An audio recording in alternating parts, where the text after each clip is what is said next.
Tension free tree. Tension free tree.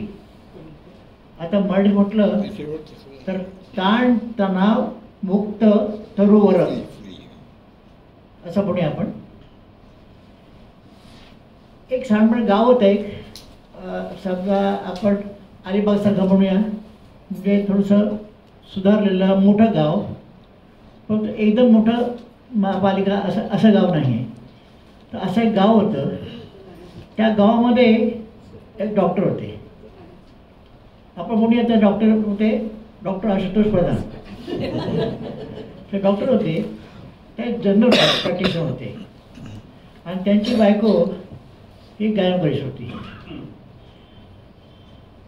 ते पहिला त्यांचे ज्या ठिकाणी क्लिनिक उघडलं त्याच ठिकाणी त्यांचं चालू होतं, पण प्रॅक्टिसची काय चालू होती आणि त्यांचा वेळ खूप जायचा. एक्झामिनेशन हॉल फक्त खोली एकच होती, त्यामुळे त्यांना जास्त मोठी जागा पाहिजे होती, पण ती मिळत नव्हती. पण सुदैवाने एका बिल्डिंगचा पुनर्विकास झाला आणि तिकडे त्यांना जागा मिळाली.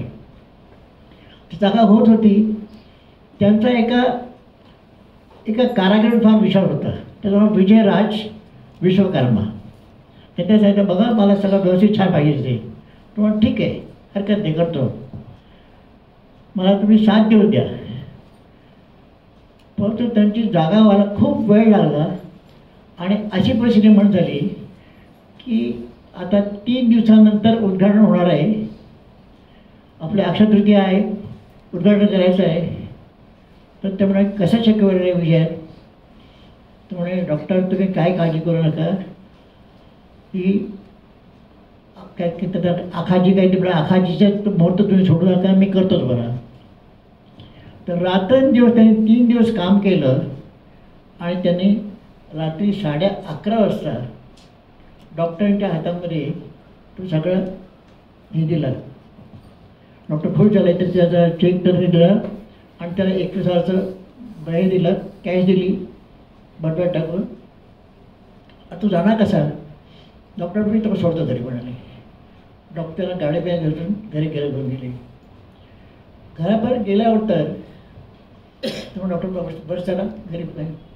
डॉक्टर भरती गेले. घरामध्ये एकदम मुलं पण अगदी आनंदात होती. वडिलांची खूप चांगली मुलं होती, ते खूप आनंद होते. तर डॉक्टर निघाले परत यायला.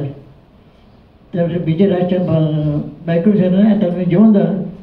त्याने पिठलं भाकरी त्यांना जेवायला घातलं, ते जेवले वगैरे आणि मग ते खाली आले. त्यांना सोडायला विजयराज आला.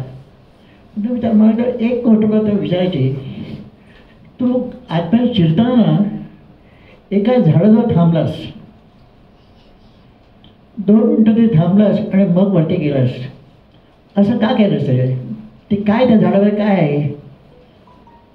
तर डॉक्टर, ते झाड आहे टेन्शन दूर करणारं झाड आहे. मी तिथे गेलो, माझ्या डोक्याचे सगळे टेन्शन मी त्या झाडाकडे दिली आणि वरती गेलो. आता दुसऱ्या वर्षी जाताना ते मी परत घेणार त्यांच्याकडनं, पण शिल्लक राहते तेवढीच. बहुतेक गेली संपली असतात ती.